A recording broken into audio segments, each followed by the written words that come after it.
الحمد للہ علی کل حال والصلاة والسلام علی صاحب الجود والکرم والجمال وعلی آلہ واصحابہ الذین اولی الفضل والکمال اما بعد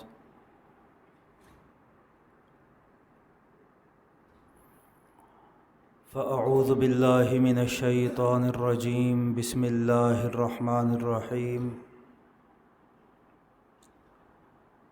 قل ان کنتم تحبون اللہ فاتبعونی یحببکم اللہ وقال رسول اللہ صلی اللہ علیہ وسلم لا یؤمن احدکم حتی اکون احب الیہ من والدہ وولدہ والناس اجمعین آمنت باللہ صدق اللہ العظیم وصدق رسولہ النبی الکریم ونحن علی ذلک لمن الشاہدین والشاکرین والحمد للہ رب العالمین۔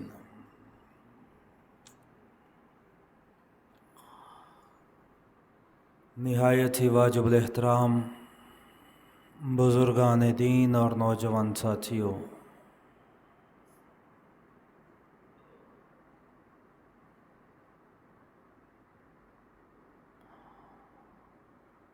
اللہ رب العزت نے اس ساری کائنات میں سب سے محترم ہستی جناب محمد رسول اللہ صلی اللہ علیہ وسلم کا ہم سب کو امتی بنایا ہے، اور یہ جو مہینہ ہے ربیع الاول کا، اس مہینے کو بھی نبی کریم صلی اللہ علیہ وآلہ وسلم سے خاص مناسبت حاصل ہے۔ حضور اکرم صلی اللہ علیہ وسلم کی ولادت باسعادت بھی اسی مہینے میں ہے، اور نبی اکرم صلی اللہ علیہ وآلہ وسلم کا وصال بھی اسی مہینے میں ہے۔ اس لیے اس مہینے میں نبی اکرم صلی اللہ علیہ وآلہ وسلم کے تذکرے کیے جاتے ہیں، لیکن تذکرہ وہی مفید ہے جو ہماری زندگی میں ہمارے لیے قابل عمل ہو۔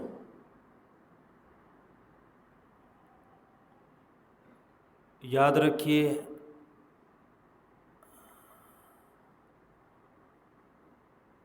نبی اکرم صلی اللہ علیہ وآلہ وسلم کے ہم پر کچھ حقوق ہیں۔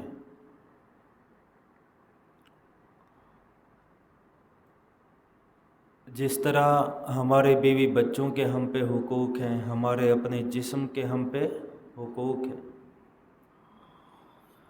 ہمارے معاشرے کے، ہمارے پڑوسیوں کے ہم پہ حقوق ہیں، ویسے ہی جناب محمد رسول اللہ صلی اللہ علیہ وآلہ وسلم کے بھی ہم سب پہ کیا ہیں جی؟ حقوق ہیں۔ امتی وہ ہے جو حضور کے حقوق کو ادا کرنے والا ہو۔ تین حق، ویسے تو یہ ایک استقرائی بحث ہے، آپ تلاش کریں تو نبی اکرم صلی اللہ علیہ وسلم کے جتنے بھی حقوق کتاب و سنت میں بیان ہوئے ہیں ان کو ہر کوئی اپنے پیرائے میں بیان کر سکتا ہے، لیکن آج ہم تین حقوق کا تذکرہ کریں گے جو اللہ رب العزت نے حضور کے ہم پہ لازم کیے ہیں۔ تو ہم میں سے ہر بندہ پھر یہ سوچے کہ میں حضور کے حقوق ادا کر رہا ہوں یا حضور صلی اللہ علیہ وسلم کے حقوق ادا نہیں کر رہا۔ یہ سوچنا میرے اور آپ کے ذمہ ہے۔ پنکھا بند کر دو۔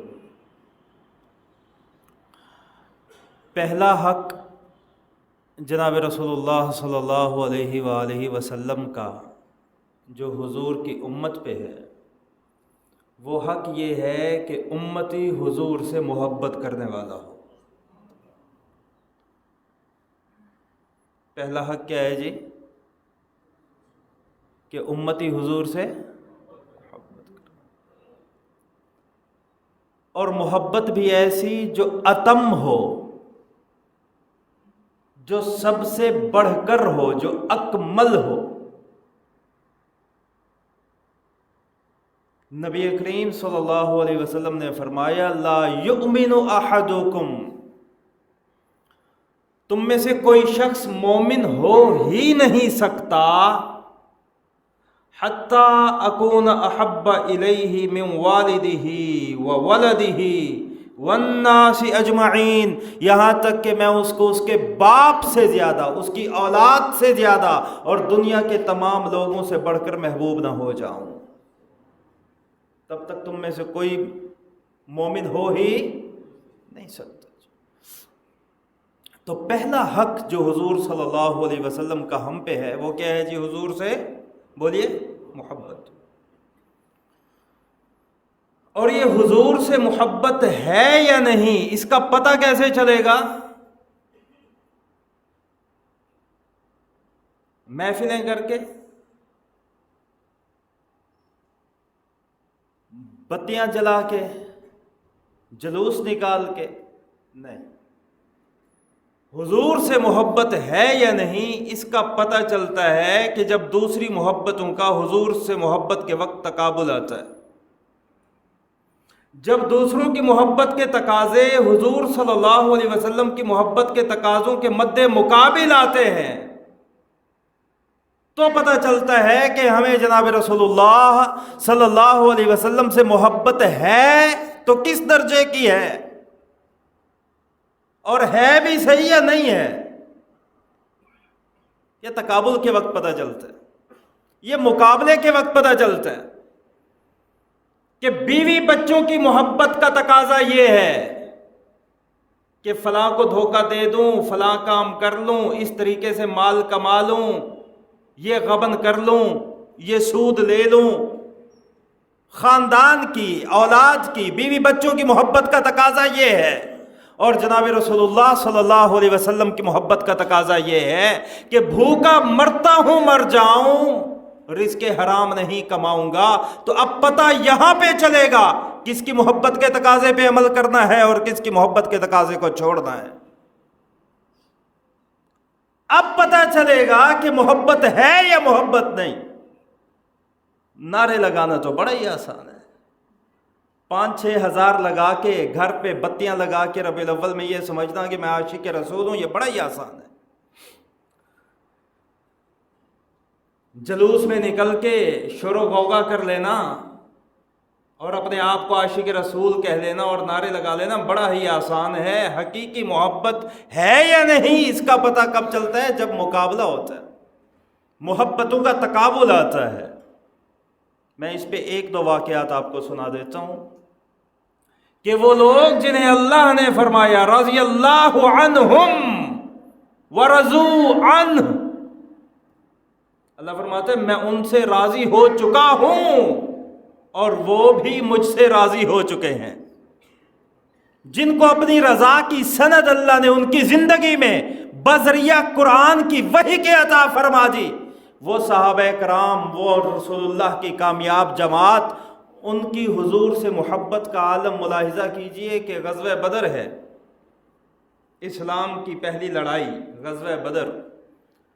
واقعہ لمبا ہے، میں واقعے کی تفصیل میں نہیں جاتا، خلاصہ یہ ہے کہ اس غزوہ بدر میں حضرت ابوبکر صدیق، سب کہیے رضی اللہ تعالیٰ، وہ مسلمانوں کے لشکر میں ہیں، اور حضرت ابوبکر صدیق کے جو صاحبزادے تھے حضرت عبد الرحمن بن ابو بکر، وہ ابھی مسلمان نہیں ہوئے تھے، بعد میں ہو گئے تھے، وہ کفار کے لشکر میں ہیں۔ غزوہ بدر میں جنگ ہوئی، مسلمان جیتے، 70 کافر مارے گئے، 70 کافر قیدی بنے۔ جب عبد الرحمن بن ابو بکر مسلمان ہوئے، توجہ فرمائیے گا اس وقت، جب حضرت عبد الرحمن بن ابو بکر کیا ہوئے جی؟ تو آ کر اپنے ابا جان کو کہنے لگے کہ ابا جان، بدر میں آپ میری تلوار کے سامنے آ چکے تھے، میں نے باپ سمجھ کے چھوڑ دیا کہ باپ ہے جانے دو کوئی بات نہیں، حضرت ابو بکر صدیق کہنے لگے کہ میرے بچے، تو نے تو مجھے باپ سمجھ کے چھوڑ دیا تھا، اگر تو میری تلوار کے سامنے آ جاتا میں تجھے اولاد سمجھ کے کبھی نہ چھوڑتا۔ تو رسول اللہ کے مقابلے میں تلوار لے کر آئے اور تو یہ توقع رکھے کہ میں اولاد کی محبت کا لحاظ رکھ کے رسول اللہ کے ساتھ دھوکے بازی کر لوں گا، یہ نہیں ہوتا۔ اگر تو میری تلوار کے سامنے آ جاتا میں تیرا سر دھڑ سے جدا کر دیتا۔ تو یہ ہے حضور سے محبت۔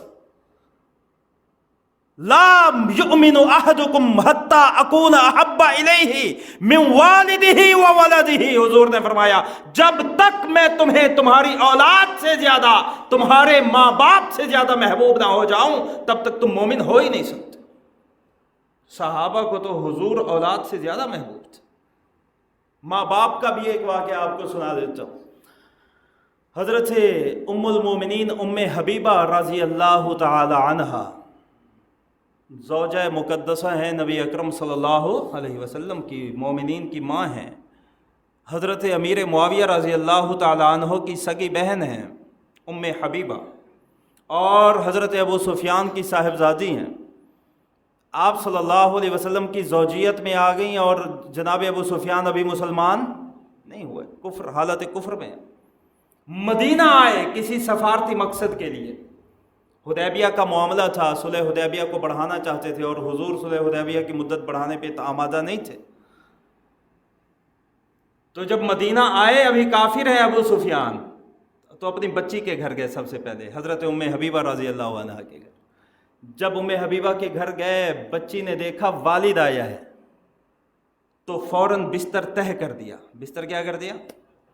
دستور یہ ہے کہ باپ آئے، ابا جان آئیں تو بچیاں بستر بچھا دیتی ہیں، بچھونے کو سیدھا کر دیتی ہیں، لیکن یہاں ابو سفیان نے دیکھا کہ بالکل برعکس معاملہ ہو گیا کہ بستر ہی طے کر دیا میری بچی نے۔ تو ابو سفیان نے، اللہ اکبر، عرب تھے، ذہین آدمی، انہوں نے پوچھا میری بچی کیا میں بستر کے قابل نہیں یا بستر میرے قابل نہیں؟ تو ام حبیبہ فرمانے لگیں کہ ابا جان آپ اس بستر کے قابل نہیں ہیں، بھلے آپ میرے رشتے میں والد ہیں لیکن یہ بستر جناب رسول اللہ کا ہے، اور میں یہ گوارا نہیں کرتی کہ کوئی کافر رسول اللہ کے بستر پہ بیٹھے۔ باپ ہے، سگا باپ، لیکن اس کی محبت پر رسول اللہ کی محبت کیا آ گئی ہے جی؟ یہ حضور کا پہلا حق ہے امت پر، یاد رکھیے گا، حضور سے محبت کامل ہو۔ لیکن ہمارے نعرے ہی کامل ہیں، محبت کوئی کامل نہیں۔ شادی آ گئی، رسول اللہ سے محبت کا تقاضا یہ ہے کہ سنت کے مطابق کی جائے، اور بیوی بچوں کی خواہش یہ ہے، ان کی محبت کا تقاضا یہ ہے کہ نہیں جی سود پہ قرضہ لینا پڑے لوں گا، فضول خرچی کرنی پڑے کروں گا، میوزک چلانا پڑے چلاؤں گا، رسوم و رواج پورے کرنے پڑے کروں گا۔ کیوں؟ بیوی بچوں کی محبت کا تقاضا یہ ہے، اور رسول اللہ کی محبت کا تقاضا یہ ہے کہ کوئی خلاف شریعت کام نہ کیا جائے تو ہم اپنے گریبانوں میں جھانکیں کہ ہم کس کی محبت کے تقاضے پہ عمل کرتے ہیں، کس کی محبت کے تقاضے کو چھوڑتے ہیں۔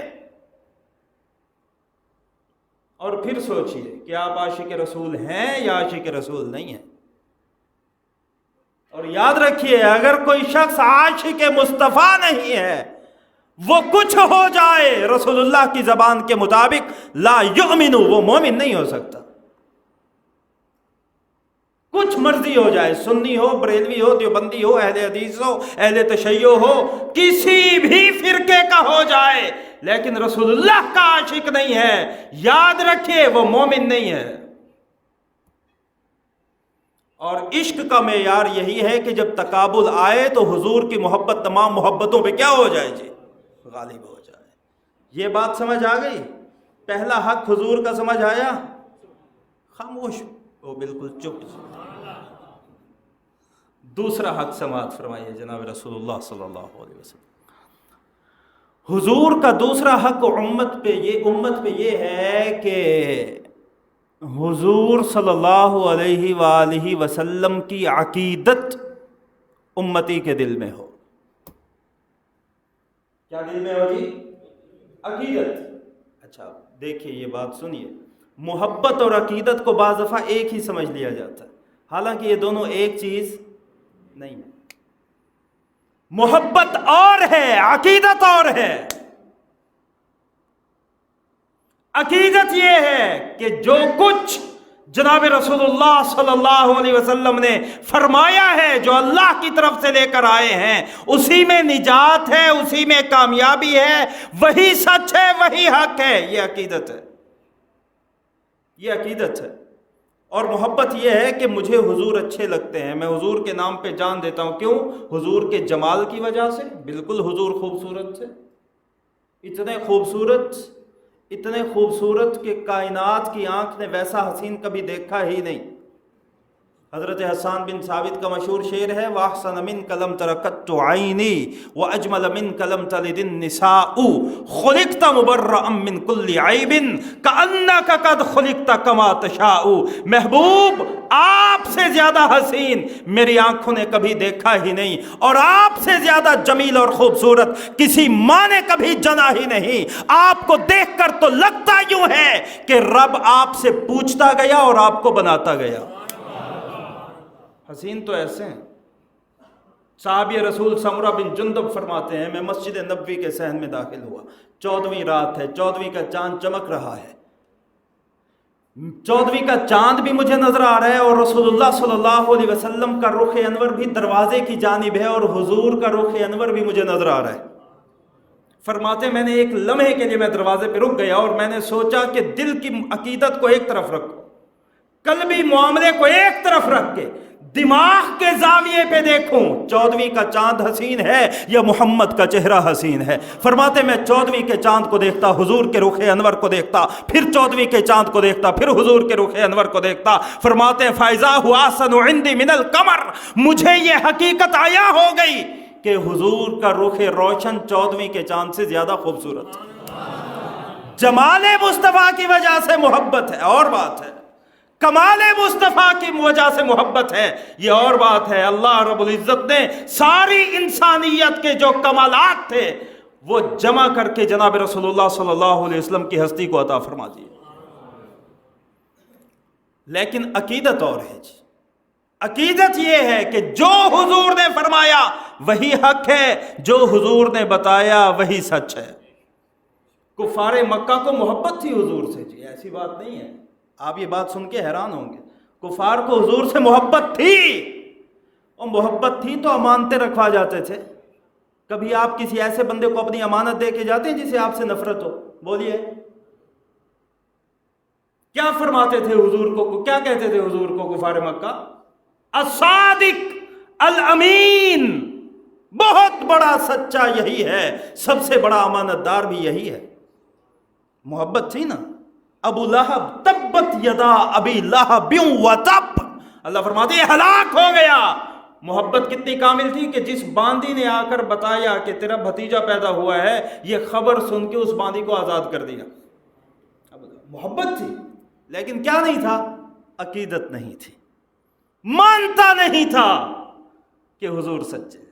اچھا یاد رکھیے، عقیدت میں یہ بڑی نازک بات ہے، عقیدت میں جاننا کافی نہیں ہے۔ ایک یہ ہے کہ ہم جانیں کہ حضور سچے ہیں، حضور نے یہ بھی سچ کہا، یہ بھی جاننا، نالج جسے کہا جاتا ہے، علم، آگاہی، یہ عقیدت نہیں ہے۔ توجہ، اور جاننا عقیدت نہیں ہے۔ جانتے تو کافر بھی تھے، حضور کی بات کو سچا جانتے تھے، انہیں معلوم تھا حضور سچے ہیں۔ حضرت سعد بن معاذ گئے عمرہ کرنے مکہ، تو ابھی مکہ فتح نہیں ہوا تھا۔ حضرت سعد کی یاری تھی امیہ بن خلف کے ساتھ، بہت بڑا کافر، حضرت بلال پہ جو ظلم و ستم کرتا تھا۔ تو کوئی بات ایسی ہو گئی، واقعہ لمبا ہے، میں واقعے کی طرف نہیں جاتا، تو حضرت سعد بن معاذ نے امیہ کو کہا تجھے پتہ ہے رسول اللہ نے تو ہمیں فرمایا ہے کہ مسلمان تجھے بھی قتل کریں گے۔ تو امیہ کافر تھا، گھبرا گیا، بیوی کو جا کے کہتے ہیں کہ تمہیں پتہ ہے محمد جو کہتا ہے سچ کہتا ہے۔ تو جانتے تو کافر بھی تھے۔ فرق کیا ہے؟ عقیدت جاننے کا نام نہیں ہے، عقیدت ماننے کا نام ہے۔ بولیے عقیدت ماننے کا نام ہے۔ کتابیں پڑھ لی ہیں کہ یہ سنت ہے، یہ سنت ہے، یہ سنت ہے، یہ حدیث ہے، یہ حدیث ہے، یہ حدیث ہے، کتابیں ساری پڑھ کے کھا گئے، جان لیا، علم حاصل کر لیا، لیکن مانا نہیں، یہ عقیدت نہیں ہے، یاد رکھیے جی، یہ عقیدت نہیں ہے۔ حضور کا حق امت پہ یہ ہے کہ ہر امتی حضور سے محبت کرنے والا بھی ہو اور ہر امتی حضور کی عقیدت رکھنے والا بھی ہو، اس کا عقیدہ ہو اس بات پہ کہ جناب رسول اللہ صلی اللہ علیہ وسلم کے ہر عمل میں کامیابی ہے، بظاہر اگرچہ مجھے اس میں ناکامی ہی کیوں نہ نظر آئے، لیکن ہے کامیابی ہے اس میں۔ تو یہ دو حق ہو گئے، کتنے حق ہو گئے جی؟ صحابہ کو محبت بھی کامل تھی، عقیدت بھی کامل تھی، صحابہ مانتے تھے، اور ایسی ایسی باتوں کو حضرت صحابہ نے مانا ہے کہ اللہ معاف کرے، اللہ معاف کرے، العیاذ باللہ ثم العیاذ باللہ، اگر میرے اور آپ جیسے کمزور ایمان والے وہاں پہ ہوتے نا تو شاید ہم انکار کر دیتے۔ صحابہ نے ایسی ایسی باتوں کو مانا ہے۔ میں آپ کو ایک واقعہ سناتا ہوں۔ سراقہ بن جوشم یہ حضور کا پیچھا کرنے کے لیے گیا تھا ہجرت میں نا، کفار نے کہا جو محمد کا نشان لے کے آئے گا اسے اتنا اتنا انعام دیں گے۔ سراقہ بن جوشم بھی پیچھا کیا اس نے حضور کو پکڑ لیا، دیکھ لیا، لیکن اس کی سواری زمین میں دھنس گئی، اسے پتہ چل گیا کہ حضور کے ساتھ غیبی طاقت ہے، تو اس نے ہاتھ باندھ لی، اس نے کہا مجھے چھڑوا دیں، میں کفار کو بھی گمراہ کر دوں گا کہ اس طرف نہیں کسی اور طرف ہیں۔ یہ سراقہ بن جوشم کو حضور نے ایک مرتبہ فرمایا کہ سراقہ وہ کیا دن ہوگا، توجہ کیجئے گا، یہ کب فرما رہے ہیں؟ جب مدینہ میں فاقے ہیں، جب حضور کے اپنے گھر 3 دن چولہا نہیں جلتا، صحابہ کے پاس کھانے پینے کا کچھ نہیں ہے، ایسے حالات میں حضور نے سراقہ بن جوشم کو کہا کہ سراقہ میں وہ وقت دیکھ رہا ہوں، وہ کیسا منظر ہوگا جب تیرے ہاتھوں میں کسریٰ کے کنگن ہوں گے۔ کسریٰ کون؟ پرشین امپائر کا جو کسریٰ، جسے بڑا کسریٰ ایک لقب ہے، جیسے آج کل صدر ایک عہدہ ہے، ویسے کسریٰ عہدہ تھا، فارسیوں کے سب سے بڑے بادشاہ کو کسریٰ کہا جاتا تھا، اور کیسر رومن امپائر کا جو سب سے بڑا ہوتا تھا اسے کیسر کہا جاتا تھا۔ یہ القابات ہیں، یہ عہدے ہیں، یہ نام نہیں ہے۔ تو پرشین امپائر بہت بڑی سپر طاقت اس زمانے کی، حضور نے سراقہ کو کہا، بدو کو، دیہاتی کو، سراقہ وہ کیا دن ہوگا جب تیرے ہاتھوں میں کسریٰ کے کنگن ہوں گے۔ لیکن عقیدت تھی صحابہ کو، یہ نہیں کہا یا رسول اللہ ہو ہی نہیں سکتا، یہ کیسی بات آپ نے کر دی، میرے ہاتھوں میں کسریٰ کے کنگن، میرے پاس تو ایران جانے کا کرایہ بھی نہیں ہے، خرچہ بھی نہیں ہے، اس کے کنگن میرے ہاتھ۔ لیکن سامعین محترم، صحابہ کو عقیدت تھی، وہ منظر چشم فلک نے دیکھا، حضرت عمر کا دور خلافت ہے، ایران فتح ہوا، مال غنیمت لایا گیا، ایک جانور ایسا تھا جس میں کسریٰ کا ذاتی ساز و سامان تھا، کسریٰ کا جبہ بھی اس میں موجود تھا، کسریٰ کا تاج شاہی بھی اس میں موجود تھا، اس کی پوشاک شاہی بھی موجود تھی، اس کے ہاتھوں کے کنگن بھی موجود تھے۔ صحابہ کو حضور کا فرمان یاد تھا، جناب رسول اللہ صلی اللہ علیہ وسلم کو دنیا سے پردہ فرمائے کئی سال گزر چکے تھے، سراقہ بن جوشم بوڑھے ہو چکے تھے، کندھے گر چکے تھے۔ حضرت عمر نے جب مال غنیمت دیکھا، صحابہ کو فرمایا کہ کسریٰ کو بلا کے لاؤ، سونا پہننا مرد پہ حرام ہے، لیکن حرام ہونے کے باوجود یہ ایک شخصیت ہے جس نے سونے کو پہنا ہے۔ حضرت عمر نے سراقہ کو بلایا، حضرت سراقہ کے سر پہ حضرت عمر نے تاج شاہی کو رکھا کسریٰ والا، اور جسم پہ پوشاک شاہی پہنائی، ہاتھوں میں کسریٰ کے کنگن پہنائے۔ حضرت سراقہ روئے جا رہے ہیں، آنسوں سے داڑھی تر ہوئی جا رہی ہے، اور حضرت عمر نے فرمایا کہ سراقہ اب تیرے ہاتھوں میں کسریٰ کے کنگن ہیں، تیرے جسم پہ کسریٰ کا جبہ ہے، تیرے سر پہ کسریٰ کا تاج ہے، اب ہمیں چل کے دکھا، ہم حضور کے فرمان کو سچائی میں چلتے ہوئے دیکھنا چاہتے ہیں۔ فرماتے ہیں جب سراقہ چلے ہیں تو سراقہ کی دونوں آنکھیں بہہ رہی تھیں، سراقہ کی آنکھوں میں آنسو تھے، دیکھنے کا منظر تھا، صحابہ بھی روئے جا رہے ہیں، اور حضرت عمر فرماتے جا رہے تھے صدق رسول اللہ، قد صدق رسول اللہ، یقیناً حضور نے سچ فرمایا تھا، یقیناً حضور نے سچ فرمایا تھا۔ بتانا یہ چاہتا ہوں جنہوں نے محبت بھی کامل رکھی ہے، جنہوں نے عقیدت بھی کامل رکھی ہے، انہوں نے دنیا میں بھی کامیابی حاصل کی ہے، آخرت میں بھی کامیابی حاصل کی۔ آج میری اور آپ کی ناکامی کی سب سے بڑی وجہ یہ ہے کہ ربیع الاول ہر سال آتا ہے اور ہر سال ہی نکل جاتا ہے، ہم جلوس نکال لیتے ہیں، کمکمے لگا لیتے ہیں، اللہ معاف کرے، اللہ معاف کرے۔ میں کہہ نہیں رہا، میں خدشہ بیان کر رہا ہوں۔ اب درختوں کو بھی سجایا جاتا ہے، کیوں جی؟ لاہور میں درخت سجاتے ہیں کہ نہیں؟ بولیے، سجاتے ہیں؟ دیکھ کے لگتا ہی نہیں کہ عیسائی کرسمس منا رہا ہے یا مسلمان حضور کا غلام یہ کام کر رہا ہے، لگتا ہے دیکھ کے۔ ایک دن آئے گا جب آپ کی نسلیں اسلام پر بھونچال کھڑے کریں گی اور آپ کی نسلوں کو پتہ ہی نہیں ہوگا کہ اس دن کی حقیقت کیا ہے۔ کیسے روکیں گے آپ؟ کیسے منع فرمائیں گے آپ؟ جی تو اس بات کو ضرور ملحوظ رکھیے کہ عقیدت حضور کی یہ حضور کا حق ہے، اور محبت حضور کی یہ بھی کیا ہے جی؟ حضور کا حق ہے۔ تیسرا حق سماعت فرمائیے جناب رسول اللہ صلی اللہ علیہ وسلم۔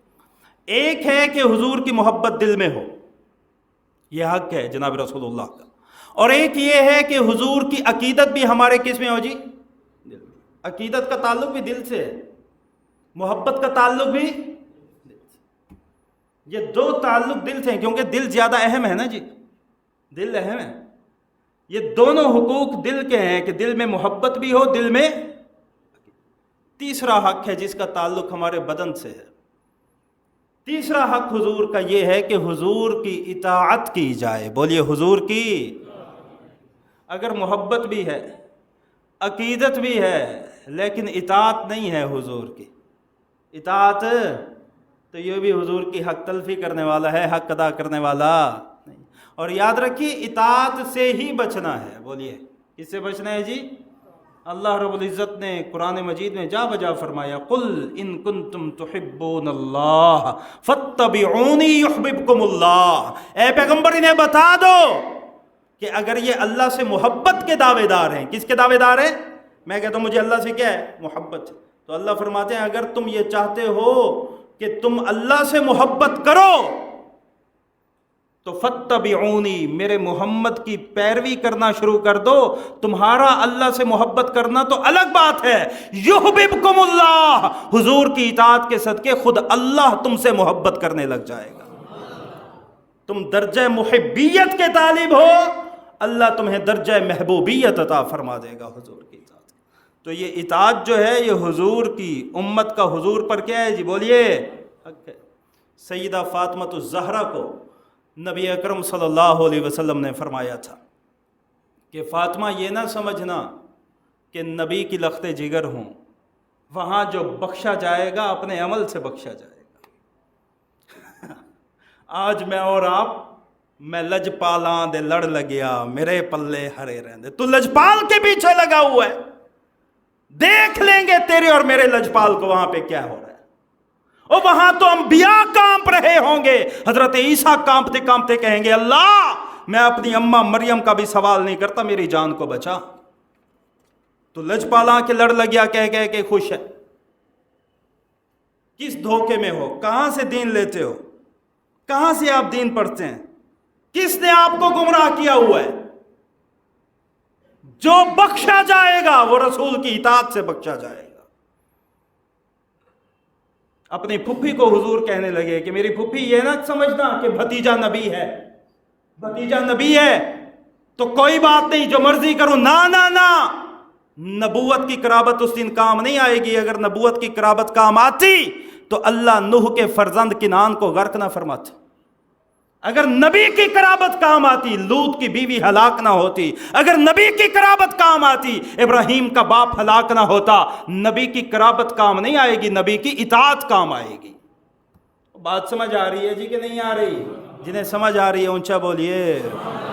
تو یہ تین حقوق ہیں جناب رسول اللہ صلی اللہ علیہ وسلم کے۔ کتنے جی؟ حضور کی محبت کامل ہو، حضور کی عقیدت کامل ہو، اور حضور کی اطاعت بھی کامل ہو۔ اور صحابہ نے اطاعت کر کے دکھائی ہے، صحابہ نے اطاعت کر کے دکھائی۔ صحابہ تو ایسی ایسی بات بھی مان لیتے تھے کہ جو نہ مانتے اس میں تعویل کر لیتے تو کوئی حرج، صحابہ وہ بھی مانتے تھے۔ ہم تو حضور کی محکمات کو نہیں مانتے، ایسی باتوں کو بھی نہیں مانتے جن کو نہ مانے بنا چارہ نہیں، جن کی کوئی تعویل نہیں۔ اور صحابہ مانتے تھے۔ مسجد میں حضور کھڑے ہوئے ہیں خطبہ دینے کے لیے، صحابہ آ رہے ہیں، حضور نے فرمایا یا ایھا الناس اجلسو، لوگوں جو جہاں پہ ہے کھڑا ہے وہیں پہ بیٹھ جائے۔ حضرت عبداللہ بن مسعود سب کہیے رضی اللہ ہو، دروازے میں، ایک قدم دروازے سے باہر ہے، ایک دروازے کے اندر ہے، وہیں پہ ہی تشریف فرما ہو گیا۔ حضور نے ممبر سے دیکھا کہ عبداللہ بن مسعود عجیب ہے، حضرت حضور نے فرمایا عبداللہ اندر آ جاؤ، اندر آ جاؤ۔ پھر کھڑے ہوئے اندر آئے۔ صحابہ نے پوچھا کہ یہ کیوں کیا؟ فرمایا کہ مجھے اندیشہ ہوا کہ اگر اگلا قدم لیتے ہوئے موت آ گئی اور اللہ نے قیامت کے دن پوچھ لیا کہ میرے نبی نے فرمایا تھا اجلسو اور تو چل کیوں رہا تھا، تو میں رب کو کیا جواب دوں گا؟ ہم تو ایسی ایسی باتوں میں بھی نافرمانی کر جاتے ہیں جن کی کوئی تعویل ممکن ہی نہیں، اور صحابہ ایسی ایسی باتوں کو بھی مان لیتے تھے جن میں تعویل کا امکان ہو۔ تو ہمیں سوچنا چاہیے ہم کہاں کے عشاق ہیں۔ تو سامعین محترم، ربیع الاول کا مہینہ مجھ سے بھی اور آپ سے بھی اس بات کا شدید تقاضا کرتا ہے کہ میں اور آپ اس ربیع الاول کے ماہ مبارک میں حضور صلی اللہ علیہ وسلم کے حقوق ادا کرنے والے بن جائیں۔ حضور کے حقوق، محبت کامل ہو، عقیدت کامل ہو، حضور کی اطاعت کامل ہو، اسی میں میری اور آپ کی کامیابی اور نجات ہے۔ یہ اعلان سماعت